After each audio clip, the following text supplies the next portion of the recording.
Alright guys, now we have to hook up the dashboard. So my wiring kit came pretty much really simple. All you have to do is clip everything into the proper place. But before I start doing that, let me go ahead and talk you guys through what everything is. This right here is nothing. If you want to add something else, then you can right there. But we start right here. This is the gear indicator, so when you shift, you know what gear you're going to be in. It says like R for reverse, so on and so forth. This is the horn, honk honk. These are your turn signals. Whenever you click it to the right and click it to the left, and if you have to like kind of feel to get it back in the middle. It's like a half click almost to get it back without turning left or right. Right here is where our ignition is going to go. Put your key in there, turn it. These are of course your lights, fog lights, and headlights. And this last button is your four-ways, or your what do some people call them, the hazard lights.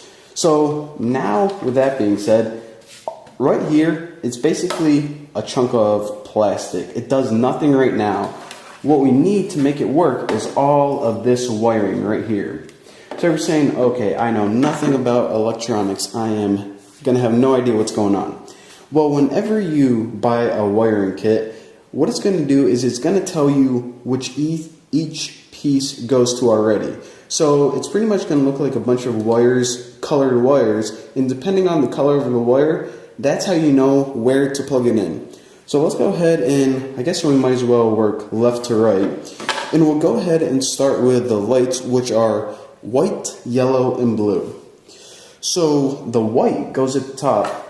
So plug this into your lights if I can, and hopefully you should hear it snap. If I can get my big old fingers in there. Okay, lights, come on. There we go. Alright, so now our lights are hooked up. Now what we got to do is, our fog lights, that's what these are. Now what I got to do is hook up the headlights. Now the top one goes yellow and candy cane colored, and I say candy cane because it's half red, half white, reminds me of a candy cane. So plug that in there. I felt a little snap. Now the bottom one is candy cane and brown, which is this one right here. So plug this in, and now your headlights are ready to go. Now the next one right here, this is where your ignition goes, where you turn in the key, but you put this in a little bit different than just the clip. The ignition, if you guys are like, okay, where do I bolt this thing on? Do I just stick it through? Nope, it's not thin.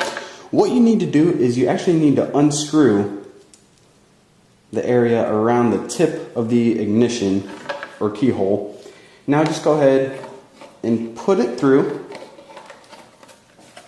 And on the other side, I don't know if you guys can see. Yep, you can. Go ahead, and this is always a pain to do, these threads. See if I can get it. Come on, baby. Alright, there we go. Now, I guess technically it doesn't need to be directly up and down, but I'm kind of OCD about that. I like it to have it up and down. So now that it's tight, you can now stick the key in and turn it, and it's going to kick off your starter.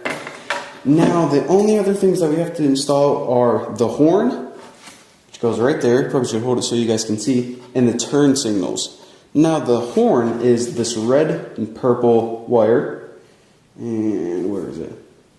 Red. Well, I guess it's a candy cane color. I called it red and purple, but candy cane and purple. And again, these aren't the industry standards for these wires. Whenever you get your wiring kit, look at the diagram to see what your colors are. And the last thing, which would be these turn signals right here.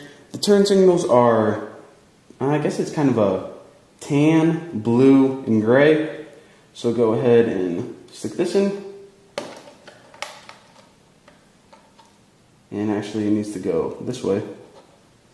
Got it the wrong way. And that's another thing. You see how these are three wires?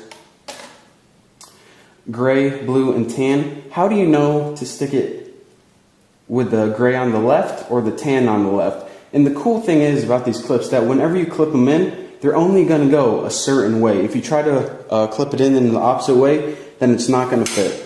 So now the only other things that we have to do is put in our gear indicator and also our relays, but we'll get to that later. So go ahead and start with your gear indicator, and this is such a pain. Okay, because let me go ahead and show you guys. I have no one else to complain to, so I might as well complain to you guys. See these little tiny screws? That's like less than 7mm. So those are always a pain to work with, but I'm going to go ahead and try to screw it in right now.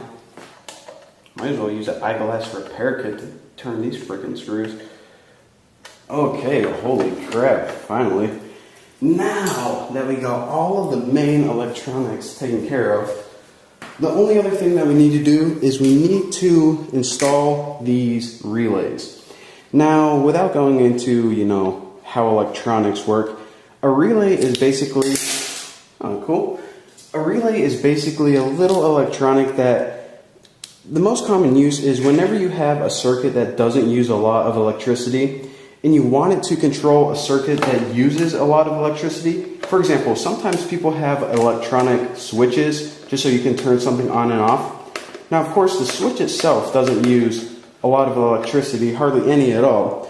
But if you wanted it to control something that did use a lot of electricity, like, for example, on this go-kart, the thing that uses the most electricity is probably whenever you're trying to start the engine, and before it gets kicked off and can run by fuel, it needs to start from the battery. The starter sucks a lot of electricity as soon as you're starting this baby up. So, like I said, that's what relays are for. Just go ahead and look on your electronic diagram to see when you need them. If you're not very familiar with electronics, basically a circuit that uses a little electricity to control one that uses a lot of electricity. Alright guys, so that's it. Your wiring of your dashboard is now complete. But before you can go ahead and pat yourself on the back and move on to the next step, what we need to do is actually mount this dashboard on the frame. So go ahead and remove all of the bolts to mount it on.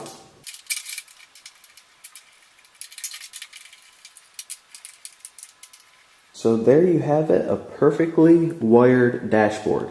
Now your go-kart has a shift indicator, which tells you what gear you're in, a horn, turn signals. It has the electronic starter, which is always nice, lights, and your four-ways or hazard lights, whatever you want to call them. So how awesome is that? In the next video, what we're going to be doing is probably hooking up the rest of this wiring, which consists of a little crappy brake little indicator right there. And then, who knows? But I'm excited. I'm getting excited. I'm ready to drive this thing.